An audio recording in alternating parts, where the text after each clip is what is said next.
제목을 함께 읽겠습니다. 시작. 본받다. 여러분, 하나님을 본받고 있습니까? 본받는 게 뭐예요? 여러분, 부모를 본받고 있습니까? 아멘을 안 하면 역적이에요. 여러분, 성경 뭐라 써요? 내 부모를 공경은 뭐예요? 본받는 것도 포함되는 거예요. 본받읍시다. 좋은 거. 여러분, 우리가 좀 이렇게 못된 심성이 뭐냐면 우리 부모에게 좋은 것들을 잘 발견 안 하려고 그래요. 내게 어려움을 주고 나는 혼낸 것만 자꾸 기억하는데, 여러분 한번 생각해 보세요. 우리가 그분에게서 났잖아요. 부모 없이 여러분 존재해요? 이게 상처나고 이렇게 좀 왜곡된 우리의 그 관점 때문에 부모님께 내가 본받을 게 없다라고 자꾸 생각하는데, 여러분 그러시면 안 돼요. 부모님, 근데 본받았잖아. 가끔은 나쁜 건 잘 받아. 목소리도 닮았고, 여러분 가끔씩 제가 논하는 게 뭐냐면 우리 아이들이 이렇게 행동하는 거 보면 나를 닮았어. 본받은 거예요. 맞습니까? 근데 여러분, 우리가 본받는 것은 선택할 수 있어요. 맞나요? 왜 이렇게 대답이 없으세요? 한 번도 그런 적이 없어요? 그러니까 이 모양으로 사는 거예요. 좋은 걸 본받읍시다. 여러분, 좋은 것을 본받으면 그걸 토대로 뭐가 돼요? 그 다음이 더 좋아지는 거예요. 자, 그래서 여러분이 한번 생각해보세요. 내가 부모님께 뭘 본받으면 될까? 없는 유산 받으려고 생각하지 말고 그분에게 있는 좋은 성품들이 있어요. 아멘 해보세요. 아멘. 이걸 모르니까 정말 부모님께 있는 정말로 보석과 같은 것들을 여러분들이 무시하고 사는 거예요. 잘 기억할 건 여러분 어쩔 수 없어요. 하나님은 복을 계대해 주세요. 계대 아세요? 이번 주에도 이제 장자 영성할 건데, 계대가 뭐예요? 예, 나에게서 내 자녀에게로, 내 자녀가 내 손주 때문에 내려가는 거예요. 그럼 여러분들이 받아야 될 복의 1차적으로 여러분들에게 가장 가까이에 있는 복의 계대에 있는 누구로부터예요? 부모로부터예요. 근데 전부 다 지금 다 돈에 눈 멀고 돈만 사랑하니까 유산만 받기를 원하는데, 그게 아니에요. 여러분, 유산만 받기를 원하면 다 망해요. 그래서 여러분 다시 한번 생각해요. 내가 부모님께 받을 좋은 것들이 무엇이 있을까를 근데 반드시 있습니다. 없을 것 같아요? 자, 그래서 강제로 합시다. 예. 아멘. 이게 뭐냐면 여러분이 이제 생각할 게 뭐냐면, 이게 우리가 해야 될 본받는 것은요, 모방과 같은 게 모방이 뭔지 아세요? 따라하는 거. 모방은 내가 창조한 게 아니에요. 그래서 여러분도 살다 보면 어느새 엄마 아빠한테 그대로 닮아있어요. 모방돼 있다니까요. 근데 가끔씩 보면 좀 못된 것만 닮은 것 같아서 좀 그렇지, 그렇죠? 근데 좋은 걸 찾아내 보세요.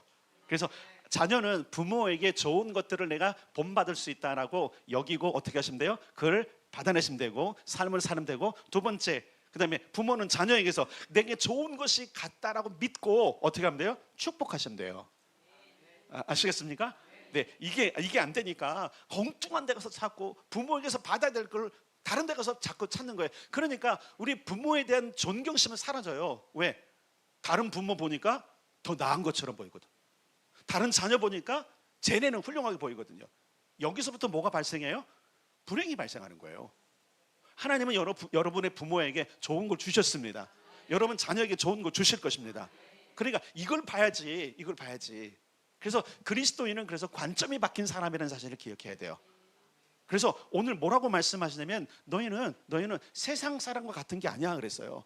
자, 그래서 일단은 오늘 우리가 2절부터 볼 건데, 2절 한 번 더 읽겠습니다. 시작. 그리스도께서 너희를 사랑하신 것 같이 너희도 사랑 가운데서 행하라.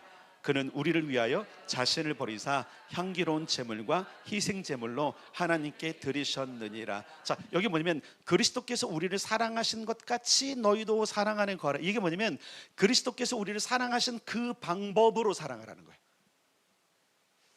우리를 사랑하신 방법이 있어요. 부모가 우리를 사랑하는 방법이 있어요.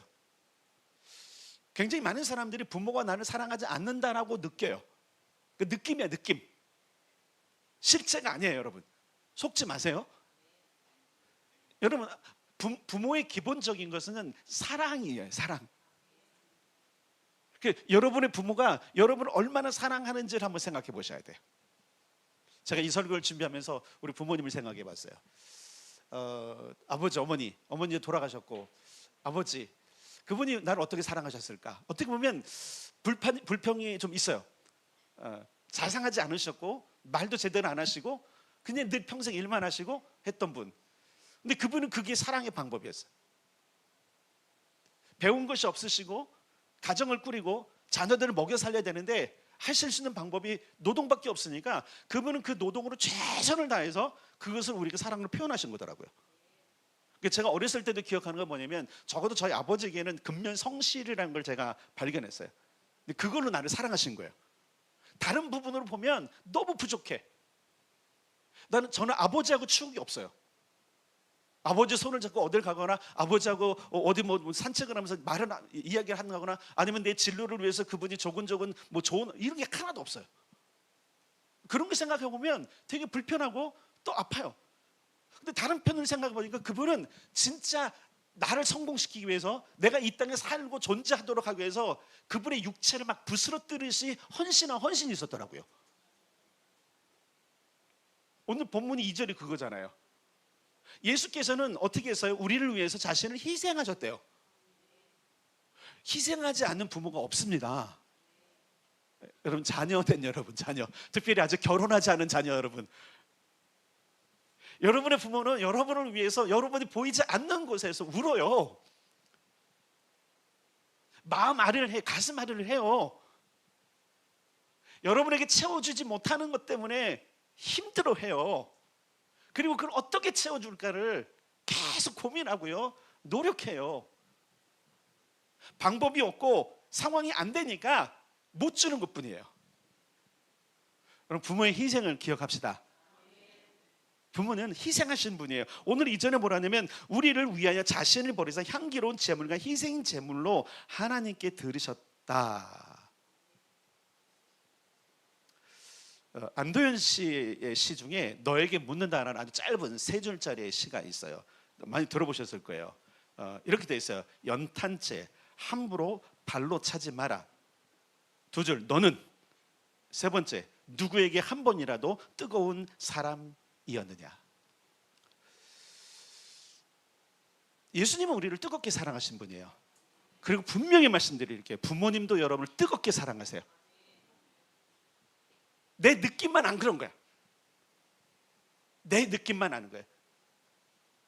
그 뜨겁게 타오르는 연탄, 그 연탄 내가 안 다가간 거예요. 근데 여전히 따뜻하게 살고 있어. 오늘 여러분들이 따뜻하게 사는 것, 시원하게 사는 것, 마음껏 샤워할 수 있는 것, 아침 굶지 않고 점심 굶지 않고 살 수 있는 것, 용돈을 달라고 그럴 때 당장 전기세 낼 것도 없으면서 내어주는 그 뜨거움, 이게 부모님이에요. 근데 우리는 불평만 하고 있잖아요. 근데 이게 어디로 오냐면 하나님께 있어요. 비교의식 속에 하나님 나를 안 채워주는 것 같아. 하나님 나를 안 사랑하는 것 같아. 조금 이따 말씀드릴게요. 그분이 안 사랑하시는 거 사랑하세요. 우리를 위해서 자신을 버렸는데 뜨겁게 자신을 완전히 희생한 것들. 그래서 여러분, 사랑은 항상 무엇이 동반돼야 되면 희생이 동반돼야 돼요. 부모 세대 자녀를 위해서 희생 안 하십니까? 안 하세요? 하시죠? 네, 자신 있게 얘기하세요. 자, 부모님들 희생하시죠? 희생해요. 근데 이제 이런 게 있어요. 나는 희생 안 하는 것 같아. 나는 너무 못해준 것 같아. 제발 좀 자기 자신에게 너무 푸디접을 하지 마시고, 자, 후하게 점수를 주세요. 따라서 합시다. 나는 자녀에게 뜨겁게 희생하고 있다. 이런 자신감이 있어야 자녀를 마음껏 축복하는 거예요. 부모 여러분, 관점을 바꿉시다. 그래서 내 자녀는 나의 뜨거운 사랑으로 잘 될 겁니다. 아멘. 그래서 그 사랑을 오늘 좀 발견하게 될 거예요. 자, 1절을 읽을 건데 2절은 좀 패스할게요. 1절 시작. 그러므로 사랑을 받는 자녀같이 너희는 하나님을 본받는 자가. 사실 1절과 2절을 바꿨으면 좋겠는데, 그러므로 사랑을 받는 자녀와 같이, 이게 뭐냐면 사랑을 받고 있지 않느냐, 이미 사랑을 받고 있음을 전제로 하는 거예요. 그렇다면 본받으라. 자, 본받으라는 단어를 아까 제가 이렇게 말씀드렸죠. 모방한다. 실제로 헬라어 자체가 여기 써 있는 본받는다는 단어 자체가 모방하는 거, 모방. 따라서 하는 걸 이야기하는 거예요. 자, 우리가 그리스도의 사랑을 받았어요. 하나님의 사랑을 받았는데 그 사랑이 어떤 것이냐면 첫째로 여러분 기억할 게 있어요. 하나님은 우리를 사랑하시는 분이세요. 성경에서 하나님은 어떤 것을 본받을지를 고민하다가 뭐 이제 나름대로 추측할 수 있어요. 그러나 그 추측보다도 적어도 성경이 기록한 것이 있어서 그걸 오늘 성경을 안 찾을 거고 말씀드리는데, 일단은 첫 번째, 우리가 에베소서 전체를 봤을 때, 그리고 이미 4장을 봤을 때 하나님의 어떤 것을 사랑도 어떤 걸 본받으려면 용서를 본받아야 돼요. 따라서 용서를 따라하자. 4장 32절, 요건 바로 있기 때문에, 자, 32절 바로 앞에 있어 읽겠습니다. 시작. 서로 친절하게 하며 불쌍히 여기며 서로 용서하기를 하나님이 그리스도 안에서 너희를 용서하신과 같이 하라. 이 얘기하면 하나님이 너희를 용서하는 것처럼 너희도 그렇게 따라서 하라는 거예요. 사실 여러분, 하나님만큼 못합니다. 어떻게 하나님의 그 엄청난 것을 우리가 범접할 수 있겠어요? 천재들이 어떻게 탄생을 하냐면요, 물론 이제 창의적인 것도 있지만 정말로 위대한 사람들의 그 이면을 보면 항상 이래요. 난 누구 걸 따라했습니다. 따라하는 거예요. 위대한 작가들이 왜 다른 사람의 글을 많이 읽는지 아십니까? 따라하는 거예요. 위대한 화가가 되려면 자기 것만 그리면 안 된다면서요. 그래서 정말 성공하는 사람들은 남의 걸 봐요. 이 사람 어떻게 표현했는지, 왜 이것이 명화가 됐는지, 왜 저 사람은 독특하게 사람들이 평가를 하는지를 그 그림을 본대요. 그럼 해본대요. 여러분, 예수님, 하나님은 우리를 용서하신 분이세요. 그러면서 뭐라면 너희도 용서해라. 우리가 주기도문에도 그러잖아요. 내가 나에게 잘못한 사람을 용서해 준 것 같이 주님도 우리를 용서해 주시기를 원합니다. 근데 우리가 그 사람을 용서할 때는 어떻게 용서해야 되냐면 하나님이 우리를 용서하신 것처럼 용서해야 돼요. 자, 이것을 이렇게 말하면 따라서 합시다. 완전한 용서. 근데 우리의 용서는 뒤끝이 있어. 이게 문제인 거예요. 용서는 했대. 근데 여전히 마음 한켠에 미움을 가지고 나 용서했어. 이건 용서가 아니에요. 하나님은 여러분이 이전에 했던 것들에 대해서 내가 쏘리 하면 다 잊어버리십니다. 근데 우리는 어떡하죠? 쏘리 하면 저거 또 분명히 말로만 저럴 거야. 여전히 앙금을 가지고 그 용서를 비는 것. 근데 우리가 뭐냐면 그 용서가 안 되는 건 자기 자신이 그래서 그런 거예요. 뻔해. 저 사람이 분명히 저거 용서를 안 믿는, 내가 늘 그래서 그런 거예요. 그 사람이 그런 게 아니라 내 이 마음이 조망만해서 그런 거예요. 제대로 남을 용서해 본 적도 없고 용서를 빌어본 적도 없으니까 저 사람도 그럴 거라는 선입견에서 누가 용서를 빌어도 항상 앙금을 가지고 용서를 안 받아들이는 거예요.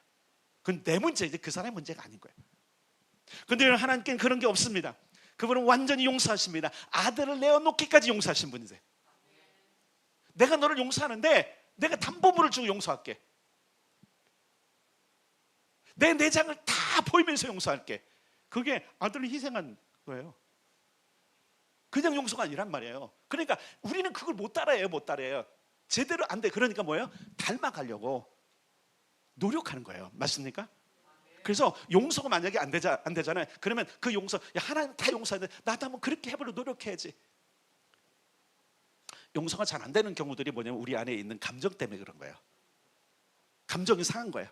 마음에 큰 상처가 있어요. 그 상처가 아물 때까지는요, 어떤 사람이 나에게 용서를 빌어도 그게 제대로 안 받아들여져요. 그래서 따라한다는 것은요, 의도적인 것이 필요한 거예요. 모방은 그냥 되지 않아요. 내가 해보리라고 할 때 되는 거예요. 따라서 합시다. 용서해보리라. 용서해보리라.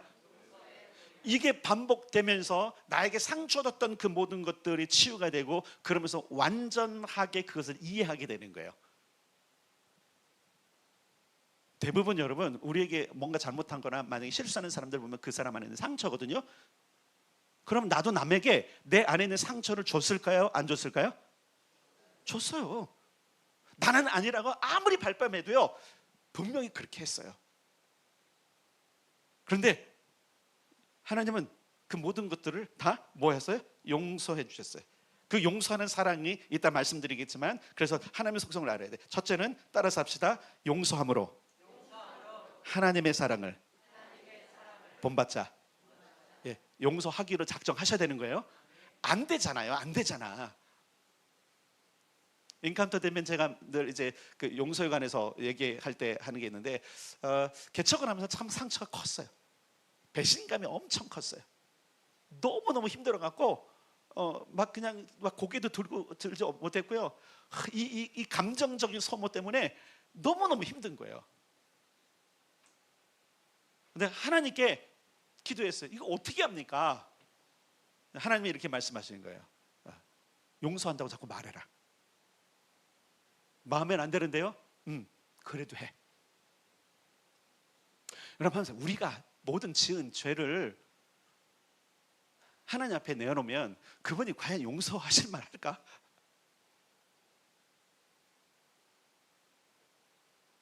그분의 크심 때문에 용서하신 것 아닐까요?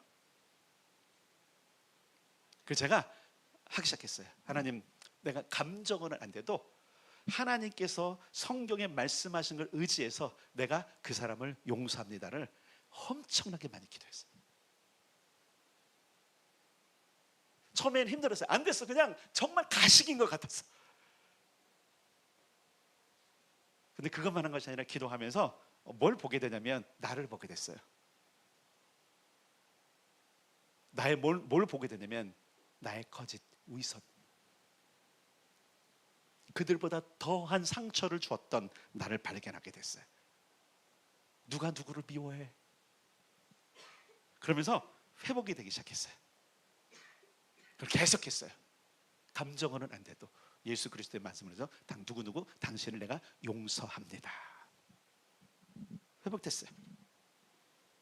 사람은 생각나도요, 그들이 내게 준 상처는 여기 없어요. 여러분, 이게 굉장히 중요한 게 뭐냐면, 완전한 용서가 되면요, 나에게 어떤 상처를 주었던 그 상처가 다시 기억이 안 나. 이게 완전한 용서입니다. 세월이 약이라고 하지만 세월 때문에 그런 건 아니에요. 그래서 여러분, 깊이 난 상처는요, 뒤에 가도 기억나잖아요. 아프잖아요. 그런데 이런 방법을 했어. 바로 하나님을 본받, 하나님이 우리를 용서하심 같이 내가 하는 이 상황을 가지고 연습을 했더니, 모방을 했더니 치유가 일어나더라는 거예요. 누가 밉습니까? 여전히 누구를 생각하면 마음에 상처가 그대로 아픔으로 다가옵니까? 여러분, 용서를 한번 배워봅시다. 아멘. 그냥 감정으로는 안 돼요. 사실 감정은 안 돼요. 그래서 입으로 자꾸 선포하면 그 말이 능력이라고 그랬어요. 그것이 우리를 치유할 줄 믿습니다. 두 번째, 성경에는 이렇게 말씀하고 있어요. 마태복음 5장 48절 안 찾아도 돼요. 그러므로 하늘에 계신 너희 아버지의 온전하심과 같이 너희도 온전하라. 온전하래. 온전해. 온전한 게 뭐예요? 제가 가끔 여러분들께 이렇게 말씀을 드릴 때가 있어요. 설득할 때, 특별히 이제 저는 이제 시간 개념에서 굉장히 그 뭐랄까요, 좀 그 뭐라 그래요, 좀 그 너무 예민해 갖고 시간 늦는 걸 되게 싫어해요. 제가 저도 안 늦으려고 그러고. 근데 이건 어떻게 하냐면, 마치 하나님께 오는데 시간을 막 이렇게 늦거나 까먹는 사람은 뭐냐면, 케이크를 선물로 주면서 한 입 깨물고 주는 거야. 기분 좋죠? 온전한 걸 줘야 되는데 케이크 한 입 깨물고 주면서 축하한다는 거예요. 더러워서 안 먹죠? 네, 이렇게 표현해서 죄송하지만 그런 거예요. 온전함이란 보존하는 거예요. 보존. 나를 보존하는 거예요. 하나님의 온전하십니까? 하나님은 어제하고 오늘하고 내일이 똑같으세요? 다르세요? 보존된 거잖아요. 이걸 온전이라고 그러는 거예요. 아니, 변덕스러우면 우리가 얼마나 민망하고 얼마나 힘들까? 어제는 용서하셨는데 오늘 하시면 내 이놈! 막 그러면, 온전한 건 뭐냐면 보존하는 거예요. 흠이 없이 보존하는 거예요. 하나님의 온전함처럼 너희도 온전해라. 너를 보존해. 그러니까 여러분, 우리 계속 경건하게 살려고 하고 우리가 몸부림치며 예수 그리스도를 닮아가려고 하는 게 뭐냐면 보존해야 되니까. 조금 이따 거룩하고 조금 달라요. 조금 다른데 중요한 건 뭐냐면 흠이 생기지 않도록 자꾸 하는 것. 그래서 시간도 그렇고 모든 것도 그렇고 하나님께 특별히 갈 때는 우리를 온전하게 드리는 거예요. 여러분, 그래서 마지막 때에 우리가 하나님께 가기 위해서 성령께서 하시는 게 뭔지 알죠? 점도 없고 흠도 없이 보존하도록 하시는 분이 누구세요? 자, 그럼 우리가 온전하려면 누구를 의지해야 될까요? 성령님 의지하는 거예요. 세 번째 누가복음 6장 36절에 이렇게 말씀하고 있어요. 너희 아버지의 자비하신 같이 너희도 자비하라. 자비. 야, 이 자비는 여러분 긍휼한 마음에서 나오는 거죠. 불쌍히 여기는 마음에서 어떤 사람의 필요를 채워주거나 그의 모든 것들을 도와주는 역할을 자비라고 하는, 자비를 베푼다. 어떤 사람이 그러니까 불교적인 용어네요. 불교적인 용어가 아니라 원래 있는 용어예요. 불교가 자비를 많이 이렇게 드러내서 얘기하는 거예요. 근데 이 자비의 기초는 사랑입니다. 잘 기억하세요. 사랑이 없이는요 자비감이 베풀어질 수가 없어요. 미움인데 어떻게 자비가 베풀어져요? 용서를 못하는 것도요, 용서는 자비거든. 자비, 긍휼을 베푸는 거잖아요. 근데 사랑이 없이는 안 돼요. 어쨌든 자비는 불쌍히 여기는 마음이에요. 그래서 제가 그 용서에 대해서 기도를 하기 시작할 때에 저를 봤다 그랬잖아요. 두 번째, 그 나에게 상처를 준 사람을 내가 이해하기 시작했어요. 뭐냐면 그럴 수도 있었겠다. 그러면서 불쌍한 마음이 드는 거예요. 그 많은 상처를 해결을 못했으니까 나한테 쏟아부었겠지. 우리가 참 비겁하기도 하고요. 또 그리고 연약한 게 뭐냐면 내 많은 상처가요 이 안에 있다가요 어느 연약한 사람 하나가 오면 거기다 다 공격을 퍼부어요. 그냥 한 방에 보여요. 이게 우리예요. 못된 거죠. 우리가 못된 거. 근데 못된 거 보지 말고 왜 저 사람이 저렇게 나에게 퍼부었을까를 생각해 보니까 불쌍한 거예요. 아직 그리스도의 사랑을 경험 못했구나. 아직 하나님의 사랑과 그 자비를 경험 못했고, 그러니까 하나님이 그 모든 아픔과 모든 걸 다 가져가셨더라면 저런 공격이 없었을 텐데, 그러니까 제가 어떻게 되면 그를 오히려 축복하게 되더라고요.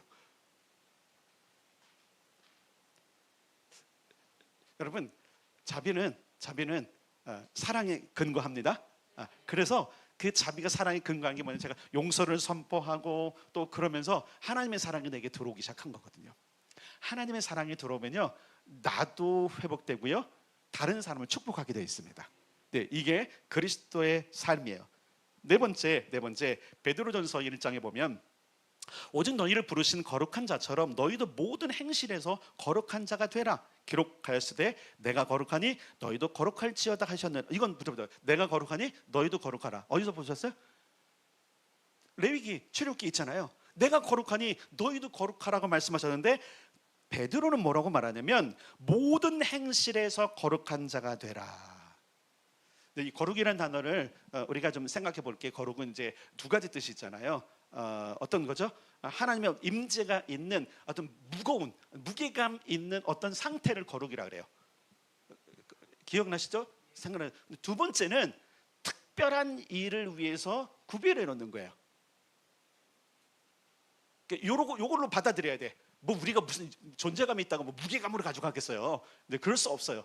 근데 하나님께서 말씀하시는 내가 거룩하니 너희도 거룩하라는 이야기가 뭐냐면 내가 천하 온 우주 가운데 특별한 존재로 구별된 것처럼 너희도 구별해. 왜 그러냐면요, 진짜로 여러분 하나님은 이스라엘 백성들을 구별하셨잖아. 아니 실제로 그 일을 하신 거예요. 그러면서 내가 나 스스로도 구별된 것처럼 너희도 구별해야 돼 라고 말씀하신 거예요. 따라서 합시다. 특별한 용도로 구별되었구나. 그러니까 그리스도인과 비그리스도인은 이 점에서 다른 거예요. 여러분 우리는 특별하게 쓰임 받을 겁니다. 그러니까 자기 자신을 너무 비굴하게 두지 마세요. 너무 낮게 평가하지 마세요. 내가 쓸모가 있는 존재지 특별한 일을 위해서. 그래서 여러분 항상 제사에 드릴 때도 구별해 드리라 그랬죠, 그죠? 그래서 특별히 하나님께 바치기 위해서 특별히. 자, 옆 사람에게 하겠습니다. 당신은 특별한 존재입니다. 좋아하시죠? 특별한 거 좋아하시죠? 네. 서울에 특별시가 있으니까 특별은 못 치니까 어떤 도시가 그랬다고 해요. 특례시. 특을 너무 좋아해요. 네. 특상품 좋죠. 근데 여러분 하나님은 우리를 그렇게 말씀하세요. 그래서 오늘 성경이 말씀하고 있는 전체 내용 속에서 하나님께서 나를 본받으라고 말씀하실 때 뭐냐면 우리가 특별한 용도로 구별됐구나, 분리해 놓으셨구나. 그러면 내가 그렇게 살아야 돼요. 베드로는 뭐냐면 모든 행실에 있어서 특별한 사람으로 살아라. 그러니까 여러분, 우리가 세상의 사람들과 똑같이 하면 안 되는 거잖아요.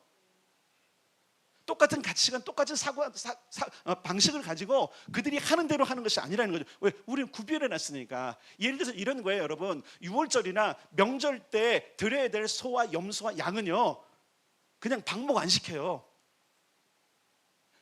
일반 양이나 소처럼 안 키운단 말이에요. 때가 되면 그때를 위해서 뭐예요? 따로 골라내. 그리고 어떻게 하죠?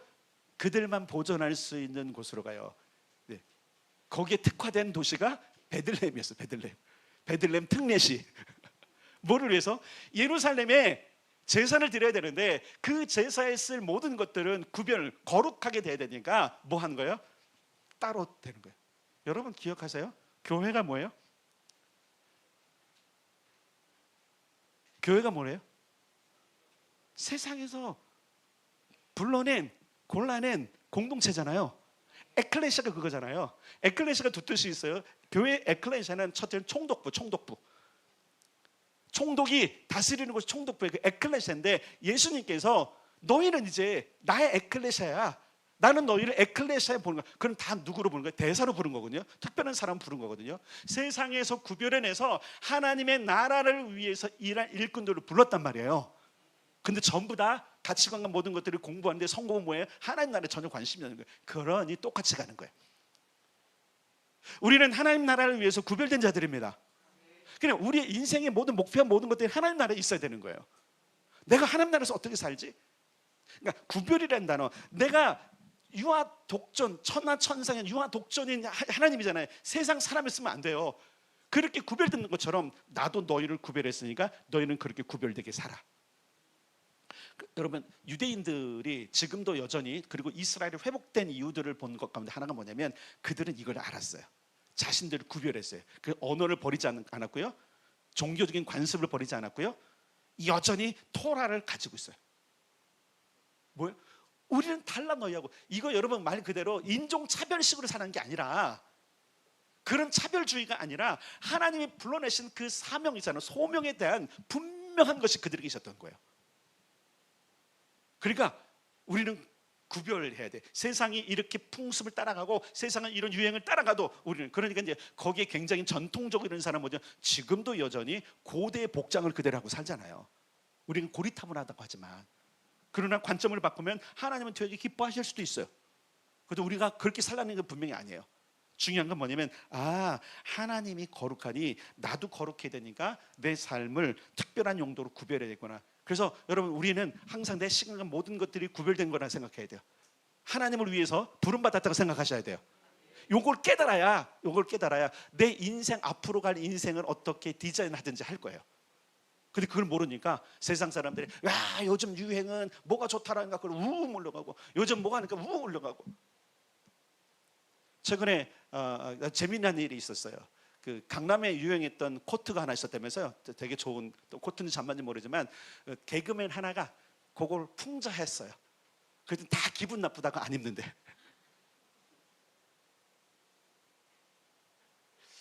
그 기분 나쁠 일이에요? 그들에게 기분 나쁜 일이에요. 왜? 유행을 깨버렸거든요. 너 따위가 우리의 이 고상한, 싸지도 않더구만요. 우리 기준에서, 그들의 기준에서 싸. 근데 보편적인 기준에서는 고가예요. 그리고 그들은 그걸 입으면서 뭐 한 거예요? 어깨 들어가고. 세상은 그래요. 유행을 따라가. 그리스도인은 그 유행을 따라가는 게 아니에요. 말씀을 따라갑니다. 그리고 그 모든 것의 정점이 뭐냐면 따라서 합시다. 사랑. 자, 하나님을 본받는데 모방하고 따라 생각하는데 용서하고 온전하고 자비하고 거룩한 뿐만 아니라 이 모든 것의 바탕이 뭐냐면 사랑이에요. 요한일서 4장 11절 사랑하는 자들아 하나님이 이같이 우리를 사랑하셨은즉 우리도 서로 사랑하는 것이 마땅하도다. 여기서 이같이는 요한일서 4장에 보면 아들을 화목제물로 보내심같이. 여러분 하나님의 사랑에는 그 아들을 보내면서까지 하는 사랑 중에는 정확하게 성경이 이라고 했어요. 후회하심이 없다. 이 얘기 뭐냐면 하나님은요 속상해하지 않으세요. 하나님은 그 사랑을 부으셨음에도 불구하고 우리가 실패하고 실수해도요 속상해하지 않으세요. 여러분 우리는 실수나 실패를 두려워하기 때문에 내 사랑하는 사람에게도 그거를 숨기려고 해요. 여러분 그런 적 없습니까?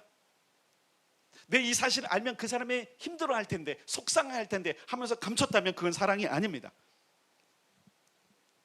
우리는 굉장히 많이 하나님에게 내 모든 것을 들키지 않게 해서 계속 숨기며 삽니다. 근데 그분이 모르실까요?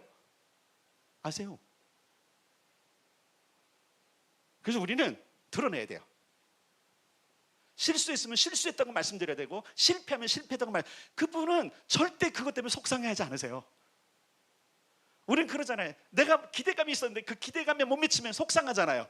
근데 하나님 안 그러시니까 하나님의 인생이 아니시라고 그랬잖아요. 근데 우리는 이거 배워야 돼요. 이거 속상할 일이 아니구나. 이거 실망할 일이 아니구나. 하나님 오히려 그때 뭐 하시죠? 격려하시죠. 뭐 하시죠?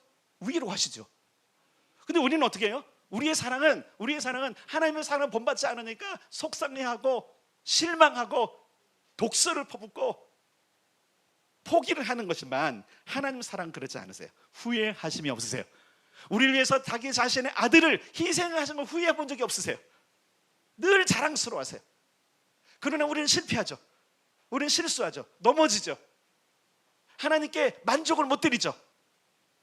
그런데 하나님은 그럼에도 불구하고 우리에게 부으신 사랑, 그 아들을 희생하시는 것을 후회하지 않으세요. 우리는 그러잖아요. 본전 생각난다고. 근데 하나님 그런 분이 아니세요. 그 사랑을 본받지 않는 거예요. 두 번째, 하나님의 사랑은 함께 하는 사랑이에요. 이게 되게 중요해요. 우리는 사랑한다고 합니다. 근데 그 사랑한다고 할 때 그 사랑의 현장에서 우리는 자꾸 자리를 떠나려고 해요.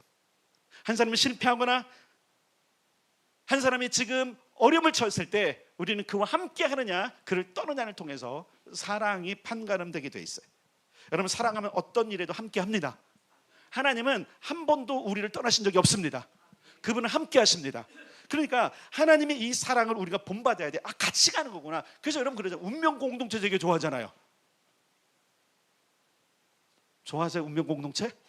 말은 그러는데요. 한번 어려움이 생겨봐요. 떠날 사람 다 떠납니다. 예수님도 그러잖아요. 너희도 나를 떠나려느냐? 예수님조차 말씀하세요. 베드로가 뭐래요?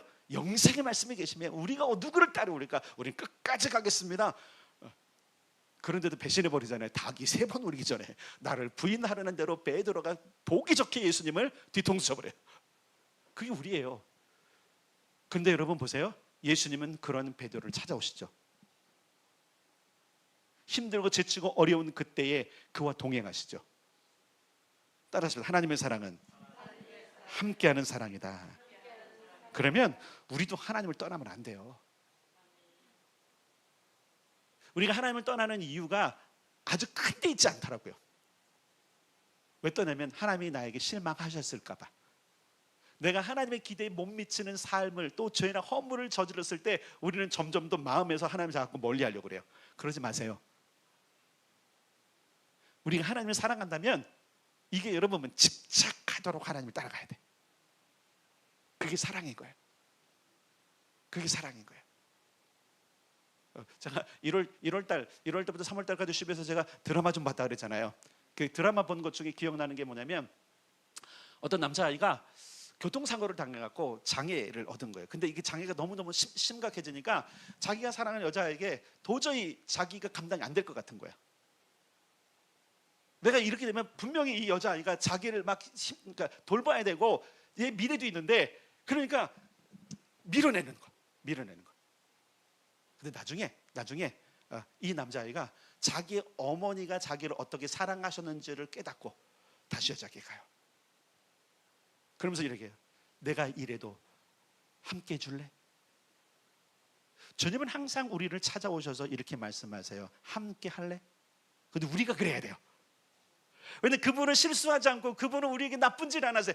다만 내가 그런 거예요. 내가 자신이 없는 거야. 하나님께 가기에는 내가 구별되지 않은 것 같고 온전하지 않은 것 같고 용서도 못하는 것 같은데, 그럼에도 불구하고 우리는 하나님께 이렇게 해야 돼요. 하나님, 그럼에도 불구하고 저와 함께 가실래요? 이게 회복돼야 돼요.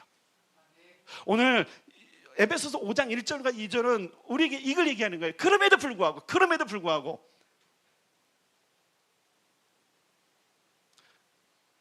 실수와 실패와 우리가 온전하지 못함은 당연한 거야, 당연한 거.